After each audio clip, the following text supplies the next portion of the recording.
1,500 consecutive programs. For almost 30 years, we've travelled the globe in search of the best and most interesting stories from the wide world of sports.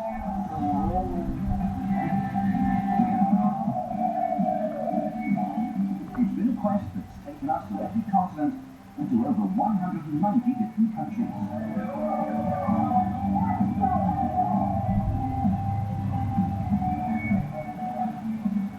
We've covered almost every single sport that there is, unearthed some incredible stories, and met some fascinating people along the way. Hey, I'm Mike Tyson, you're watching Transworld. Well, I'm Roger Federer, you're watching Transworld Sports. Oh, Transworld Sports, welcome back to Ethiopia again. Come in. Transworld Sports, this week on Transworld Sports, me. Hola, Transworld Sports. Bienvenidos a Bolivia. On behalf of Transworld Sports and all of its viewers, I'd like to present Carl Lewis with Transworld Sports Trophy for Athlete of the Year and congratulate him for such a wonderful season. Thank you, Roy. It took a trophy, their teammate, and of course, their friend. Hi, I'm Lance Armstrong, Transworld Sportsman of the Year. Thank you, Transworld Sports. I'm the same motocrossing man in the world, and you're watching Transworld Sports. Tune in. Usain Bolt has jumped a babe in arms when Transworld Sport first hit international TV screens 29 years ago. It was 1987, and the world was a very different place. Ronald Reagan and Mikhail Gorbachev were the most powerful men in the world. Communism and the Berlin Wall stood strong. And Nelson Mandela had yet to make his long walk to freedom, with South Africa still under the apartheid system. Argentina's Diego Maradona was at the peak of his powers on the football pitch. And in the boxing ring, a young American heavyweight by the name of Mike Tyson was destroying all the opponents. It was against this backdrop that Transworld. From the outset, we tried to spot emerging talent, and in our early years, we followed.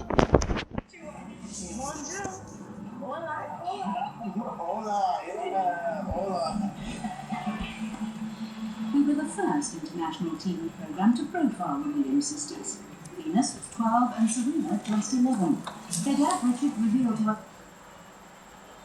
celebrations of Neymar, Messi and Alba, the importance of that goal to Football Club Barcelona. It took them 20 minutes to get back on level footing. Alba spots somehow Messi a tiny gap. Neymar does well laying it off to the fullback. Messi arriving gives no chance to All Black, and just 8 minutes later a brilliant ball in from Alves, and the finish from Suarez, surprising All Black, getting underneath the keeper and through his legs. 2-1 to Barcelona, and the relief in the Camp Nou was palpable. Beating the offside trap, the Uruguayan. It's a really difficult one for him as he waits for it to come just beyond him, under pressure from Jimenez. The finish is magnificent.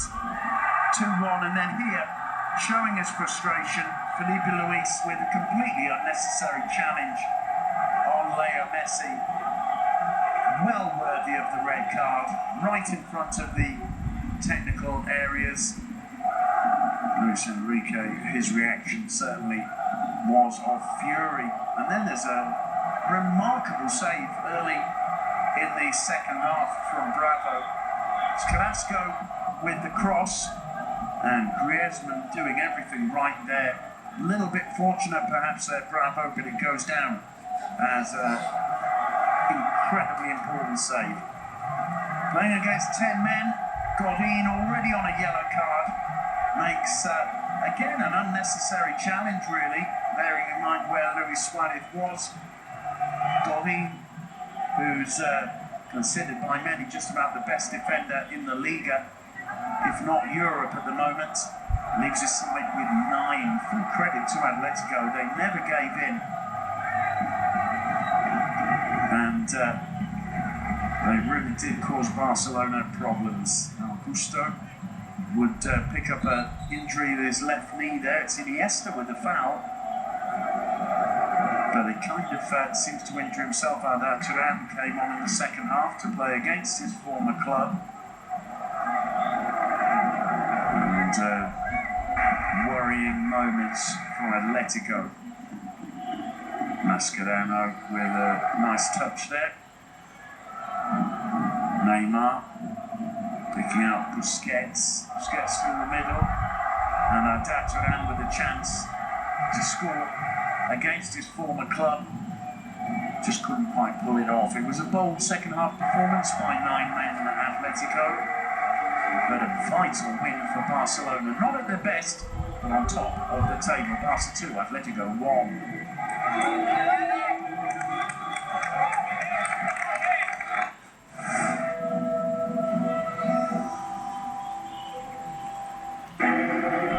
After dropping 2 points against Real Betis away from home, Real Madrid returned to the Santiago Bernabeu, where every game under Zinedine Zidane has ended up in a comfortable win, and it was no different against Espanyol, heavily affected by a number of players missing, as Madrid put 6 goals past their Catalan opponents.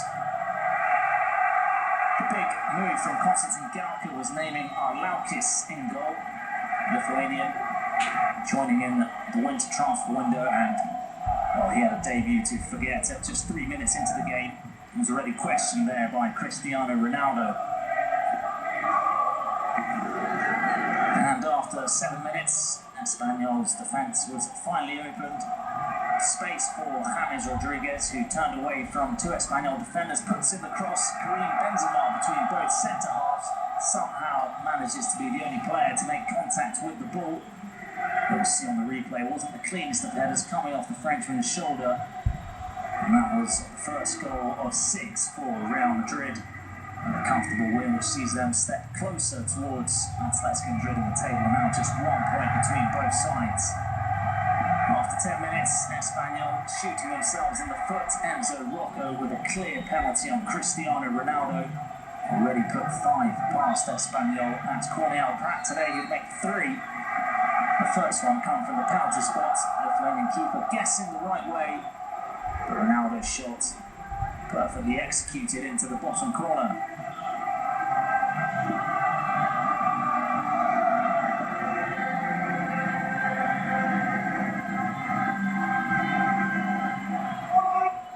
And after 60 minutes, it looked like we were well on the way to a very heavy defeat. Us Real Madrid made it 3-0. Bit of fortune in this one. James Rodriguez's shot coming off the back of Pape Diop. Completely wrong footing. Arlaukis in goal for Espanyol. You see there? Hit him offside from the Colombian. That was the first moment of luck for Madrid. The second one, that wicked deflection off Pape Diop. It seemed like everything that could go wrong for Espanyol was going wrong. Fortunately for them though, just one more goal in the first half. Could have been more there. We saw a brilliant move between Benzema and Isco. They were starting to enjoy themselves, the Real Madrid players. Isco with a flick to Karim Benzema, who shoots just wide of goal. Now what could have been 3-1 just before half-time after Silas' brilliant cross to Salva Sevilla. He makes a terrible connection. Hits it straight into the body of Keylor Navas. Well, it ended up being a counter-attack down the other end. Real Madrid went. James again fortunate as the ball comes off Pape Diop once again. Cristiano Ronaldo though does the rest magnificently. Skips away from 3 Espanyol defenders and fires a left-foot shot into the goal of Arlaukis. Here we see the moment that Cristiano Ronaldo dances away from the Espanyol defence, and it could have been 3-1. But unfortunately for Espanyol, it was 4-0 heading in to the half-time interval.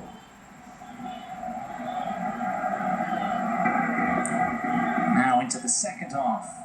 It's a question of whether Espanyol could show some more intensity, some more spirit. Well, at least they tested Keylor Navas with a long-range shot from Juan Fuentes, who came on at half-time. Keylor Navas comfortably parrying that one away. Cristiano Ronaldo almost made it a spectacular hat-trick with a free kick that dipped venomously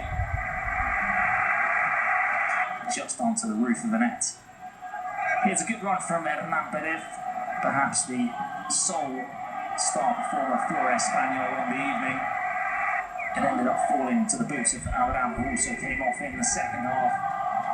Again, Keylor Navas quick off his line and not offering the Espanyol player a route to goal. And soon later, Jesse Rodriguez, who's given 30 minutes to play, picked out Cristiano Ronaldo with a perfect cross. That was the hat-trick there for the Portuguese player with a diving header. Took a boot to the face for his efforts from Arlaukis. Just too easy there as James dicks it over to Jesse. Across again, ball watching from Espanyol's defence. And Real Madrid making it 5-0 with 8 minutes to go. And the cruelest of ways for Espanyol to finish the match was Oscar Duarte making his debut for the Budgies. And this is what he'll go back home with, an own goal.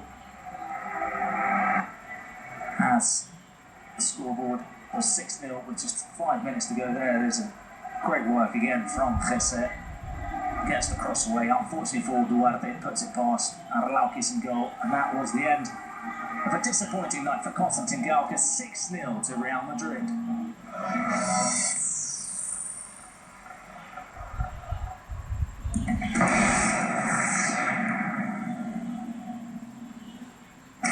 If you think dramatic plays only happen in literature, you haven't been paying attention.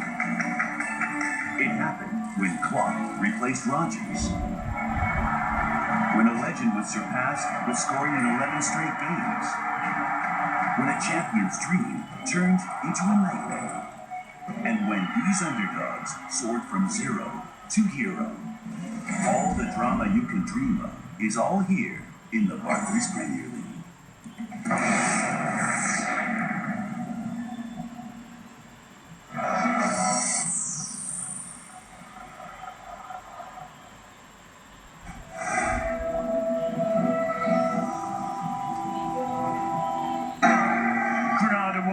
Visitors to the Madrigal, high-flying Villarreal, enjoying another fine campaign indeed.